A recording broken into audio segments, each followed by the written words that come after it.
And let's give a round of applause to Marada Kate Cassandra A. with highest honor.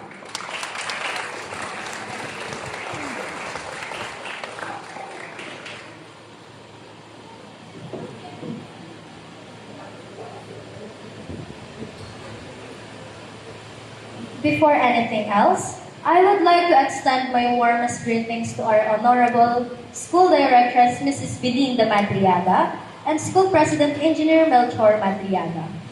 To our very hardworking Principal, Mrs. Nanette Adonay, sa mga masisipag na faculty members, mga mapagmahal na magulang, sa aking kapwa magsisipagtapos at sa lahat na nandito. Isang mapagpalang araw po sa ating lahat. Saranggola, isang laruan na karaniwang gawa sa papel at kawayan.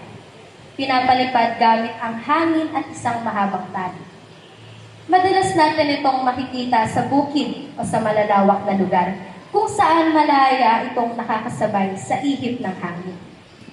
Ngunit higit pa sa isang simpleng laruan, ang saranggola ang magsisilbing sentro ng aking talumpati ngayong araw. Alam niyo ba kung kailang pinakamahirap paliparin ang saranggola? Hindi kapag walang hangin, kundi kapag sobra.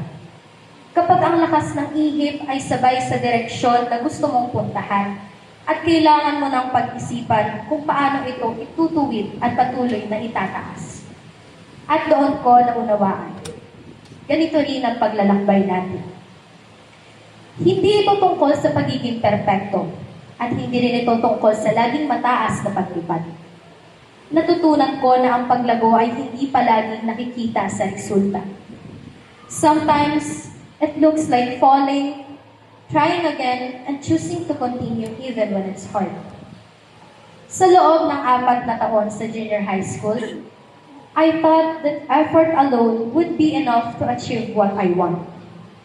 As days passed, natutunan ko na hindi laging agad nagbubunga ang pinaghirapan. There were moments when we gave everything we had, yet it still felt like we were falling short. At doon ko natutunan ng isang mahalagang bagay. That strength is not measured by how high we fly, but by how many times we choose to rise after we fall. Parang saranggola, hindi natin kontrolado ang hangin. We cannot control the changes, the challenges, and the uncertainties that come our way. But what we can control is how we respond, how we stand our ground, and how we keep going despite everything. Habang papalapit tayo sa senior high school, unti-unti nang nagsisink in sa akin na hindi na pare-pareho ang direksyon na tatahakin natin. Our dreams are starting to take different paths, and our lives are beginning to move in different directions. Ngunit tulad ng saranggola, even when it drifts far away, it remains connected to where it came from. Because real connections don't break with distance. Real friendships don't fade just because paths change. At ang mga alaala na ating binuo, mga tawanan, pagod na gabi sa pag-aaral, at simpleng kwentuhan sa kada minuto, ay mananatiling bahagi ng kung sino tayo. At sa paglipad na ito, hindi magiging ganito ang karanasan ko kung wala ang mga taong kasama ko sa bawat hakbang ng paglalakbay na ito. First and foremost, gusto kong pasalamatan ang Diyos for being my source of strength, guidance, and wisdom in everything that I do. Sa bawat pagkakataong hindi ko alam ang gagawin ko, siya ang una kong nilalapitan. And I can say that every success I have today, I know it was never just me. And truly, as they say, who did, God did. Sa aking mga magulang, thank you for always supporting me no matter what decisions I made. To my daddy Ruel, even though you're far away working abroad, you always made sure we felt your presence and support.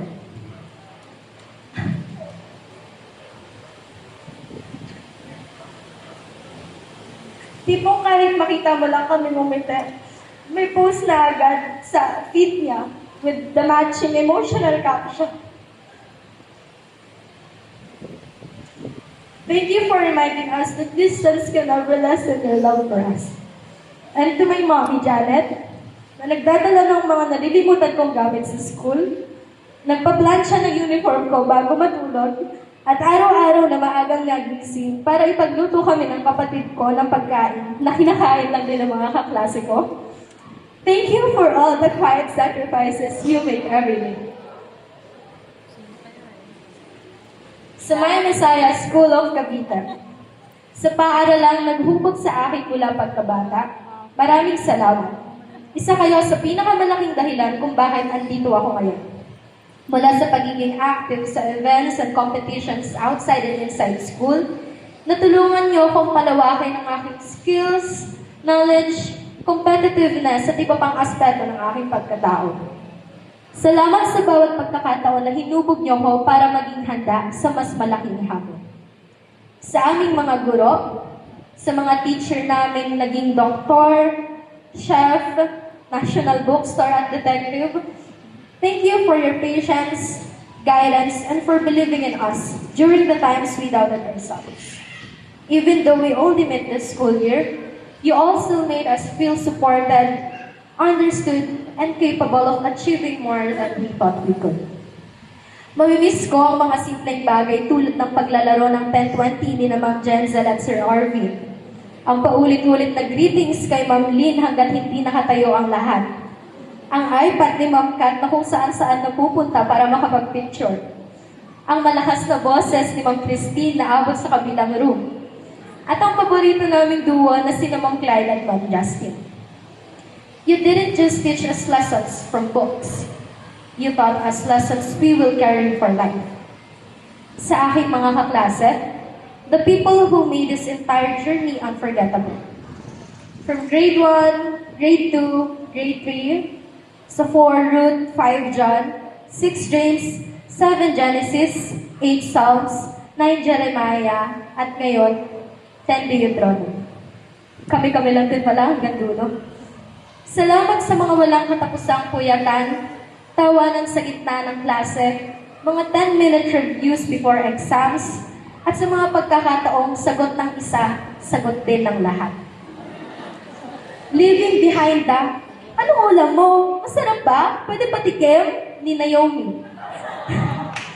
Ang walang tigil na taguan ng sapatos, ang pag-aagawan sa pagbura ng blackboard kapag cleaners, at ang araw-araw na bangayan pero wala pang 5 minuto, bati na yan agad sila.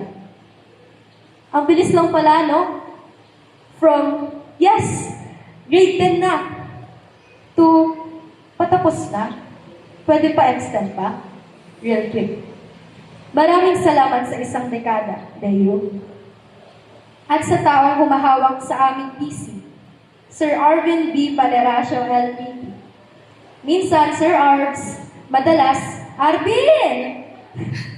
Salamat sa walang sawang paggabay, pagmahal, at patuloy na paghubog sa amin para mas maging better kami. Hindi ka lang naging guro sa amin. Naging magulang, kapatid, at kaibigan kayo. Words can't express how grateful we are to have you, Sir Arvin. Nakakalungkot isipin na wala na kaming mahihingian ng biogesic at music. Hindi na namin maririnig ang, kaninong tumbler to? Naiwan na naman, kada uwian. Ang pagpasok sa room sabay, sira na naman ang doorknob. At ang paborito namin lahat, ang asim, kada may practice. Salamat, Boss ng Day. And special mention to these people na mga kasama kong maliit, hinihingian ko ng tubig at pagkain. Sis Mosa. To Alexa, Princess, Abish, Norse, Naomi, Elisa, Gamal, at Sofia. Salamat sa mga pagkakataong naging sandalan ko kayo sa loob at labas ng classroom. To Ma'am Ninya and to Ma'am Elaine, the first ones that shaped me for who I am today. To Ma'am Chris, Sir Reggie, Sir Josh, Ma'am Kali, Sir Al, and Ma'am Chini, to the ones na malalapitan ko for advice and help. Maraming salamat po. I will not be here today without your guidance and support. To the ones na ipinagmamalaki ako sa ibang tao whenever they get the chance, Tatay Atoy and Momsy, thank you for being there when I needed a helping hand. And to RJ, the one na nabubuhusan ko ng frustrations kapag hindi ko na alam ang gagawin ko. The one who I can admit that I'm just too soft for all of it. Thank you. At sa huli, sa sarili ko, thank you for not giving up, for choosing to continue even when things got hard, and for believing that you can, even when you're not sure. To my fellow completers, binabati ko kayong lahat. This moment is for you to honor yourselves. Remember how far you've come, all the struggles you faced, and how you kept going despite everything. Be proud not only of finishing, but of learning, growing, and choosing to rise every time life pushed you down. Ngayon, sandali tayong huminto at pahalagahan ang sarili natin. Alalahanin ang lahat ng nalampasan at lahat ng natutunan natin. Because this day is not just an ending. It is proof that we survived, we endured, and we grew. And now, we are ready to face a new chapter. Tulad ng Saranggola, we may be carried in different directions, but we now know how to rise, how to stay grounded, and how to keep flying no matter how strong the wind becomes. And this has been Kate Cassandra A. Morano, celebrating our journey and cheering for the bright paths ahead. Congratulations, batch 2025 to 2026. Thank you.